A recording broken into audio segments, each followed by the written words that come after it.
তরকারিটা হয়ে গেছে।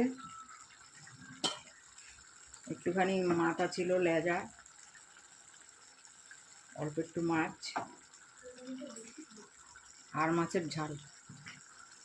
এবার দিয়ে দিচ্ছি জিরে বাটাটা, জিরে, তেজপাতা, ধনে।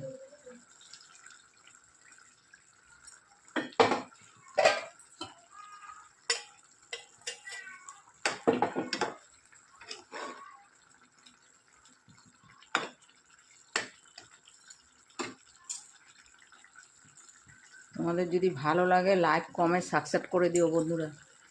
আর মাছের ঝাল।